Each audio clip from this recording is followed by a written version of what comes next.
à toutes et à tous. Dans cette vidéo, nous allons découvrir ensemble comment accompagner votre enfant dans sa motricité globale. Vous êtes sur Partageux, la chaîne qui aide les parents qui souhaitent accompagner le développement de leur enfant à travers le jeu.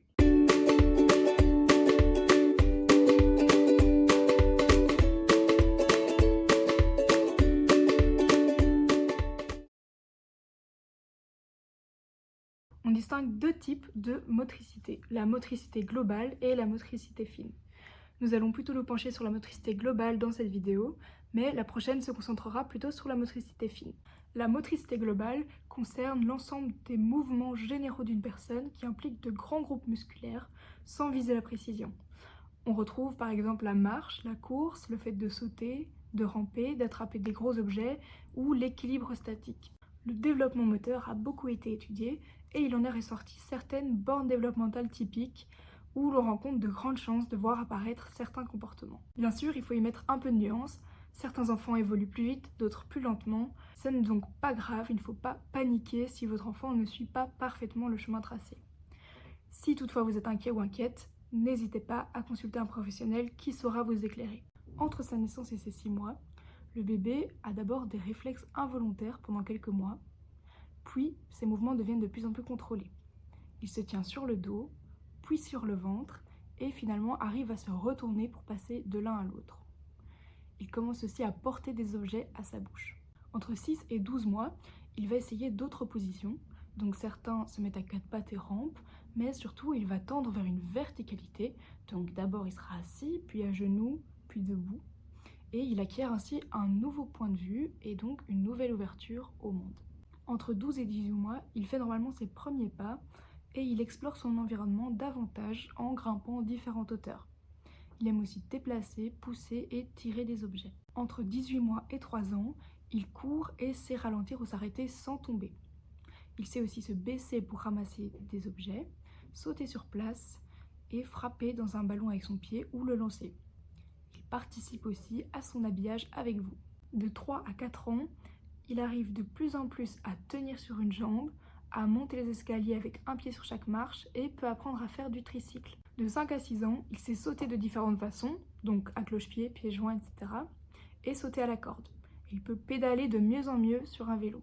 Enfin, à partir de ses 6 ans et au fil des années, il gagnera en endurance et en précision des mouvements et pourra donc s'adonner à des sports d'équipe plus facilement. Voyons maintenant comment on peut interagir avec notre enfant pour stimuler cette motricité globale. Tout d'abord, les jouets à tirer sont recommandés chez les bébés et les jeunes enfants car ça l'encourage à explorer son environnement et à se déplacer. On peut avoir des trains à compartiments où il pourrait mettre son doudou, sa gourde ou des choses qu'il aime, ou encore le célèbre téléphone qui fait bring bring quand il avance, ce qui permet une stimulation auditive en même temps. Il existe des tapis d'eau, donc le bébé appuie sur le matelas d'eau et déplace le petit poisson. Ce tapis il est idéal pour les stimulations sensorielles, la motricité, la coordination humaine et les capacités cognitives. Il suffit de remplir le tapis avec de l'eau et les bords avec de l'air et votre petit peut s'amuser pendant des heures. Alors là-dessus, je ne vous apprends rien, mais la danse est un excellent moyen de travailler sa motricité globale. Mais il existe aussi des sacs de danse. Donc c'est un sac dans lequel l'enfant peut se mettre et qui lui apprend l'équilibre et la conscience de son environnement proche. Ça permet d'avoir un espace privé sécurisant pour les enfants qui seraient peut-être moins à l'aise. Vous pouvez aussi pratiquer des poses de yoga simples avec votre enfant. Cela peut l'aider à améliorer sa force, son équilibre et sa flexibilité, tout en l'aidant à se concentrer et à se détendre. On a le jeu l'œuf à 10 qui est à partir de 3 ans et qui contient un œuf interactif qui va inciter l'enfant à bouger sur des musiques rythmées. L'enfant va devoir reproduire des postures en tenant toujours l'œuf bien droit et si l'œuf penche, il rit et l'enfant a perdu. Maintenant, je vais vous présenter 5 jeux que j'ai trouvés dans la pioche à petits jeux. Ça, c'est un outil qui est vraiment une mine d'or pour tous les parents qui souhaitent avoir des idées de jeux interactifs avec leur enfant à partir de 2 ans et demi. Si vous souhaitez vous le procurer, le lien se trouve sur le site de l'UDA, donc allez y faire un tour. Tout d'abord, le jeu Maman Loup. Donc vous avancez à 4 pattes et votre enfant doit vous suivre. Et il y a certains moments où vous pouvez aller plus vite ou marcher à reculons. Le jeu Rodéo, c'est toujours à 4 pattes, mais cette fois-ci votre enfant est sur votre dos et se tient à vous. Vous pouvez commencer par faire des mouvements lents, puis s'il est à l'aise, amplifiez les mouvements en vous déplaçant vite, en cabrant, etc. Et si vous êtes à l'aise, vous pouvez accompagner de bruits d'animaux, ce qui va amener encore plus de plaisir pour votre enfant. Le tandem, allongez-vous sur le dos face à face en posant vos pieds sur ceux de votre enfant, puis pédalez doucement sans détacher vos pieds et accélérez si c'est trop facile en le prévenant qu'on va de plus en plus vite. Le rouleau compresseur, allongez-vous et roulez vers votre enfant. Celui-ci va devoir sauter au-dessus de vous pour ne pas se faire écraser. Enfin, le siamois, accrochez votre pied droit au pied gauche de votre enfant ou l'inverse et commencez à marcher en coordonnant vos mouvements.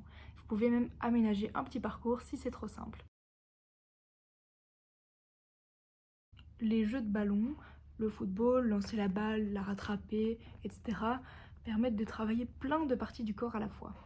Les ballons sauteurs favorisent la coordination et l'équilibre et l'appréhension se fait au niveau des oreilles. On a d'autres jeux d'équilibre, par exemple utiliser une poutre basse ou une ligne tracée au sol avec du ruban adhésif et encourager votre enfant à marcher en équilibre dessus. Vous pouvez aussi marcher sur des surfaces inégales ou sur des coussins. Vous pouvez préparer un parcours d'obstacles avec des chaises, des caisses, des cerceaux ou ce que vous trouvez à disposition pour challenger votre enfant. Il existe aussi des modules à acheter et s'il aime la compétition, vous pouvez chronométrer son temps et alors il peut le refaire plusieurs fois pour battre son record. Vous pouvez apprendre à votre enfant à sauter à la corde en commençant par des sauts simples et puis progresser vers des figures plus complexes. Organisez des courses courtes avec votre enfant. Vous pouvez utiliser différentes variations comme courir en arrière, en montant les genoux, en tapant les fesses, etc. Utilisez des cerceaux pour plusieurs activités comme le faire tourner autour de sa taille, sauter dedans ou encore le lancer et le rattraper. Enfin, s'il fait beau, des jeux d'eau peuvent être très amusants et bénéfiques pour la motricité. Vous pouvez remplir des seaux et faire des courses de remplissage ou encore jouer avec des pistolets à eau et là, l'amusement est garanti. Voilà, avec tout ça, vous en aurez déjà pour quelques heures de plaisir. J'espère que ce contenu vous aura été utile et n'hésitez pas d'ailleurs à proposer vos idées dans les commentaires comme d'habitude. On se retrouve bientôt pour la dernière vidéo de la chaîne, et oui, déjà, qui traitera comme promis de la motricité fine. D'ici là, prenez soin de vous et surtout, éclatez-vous!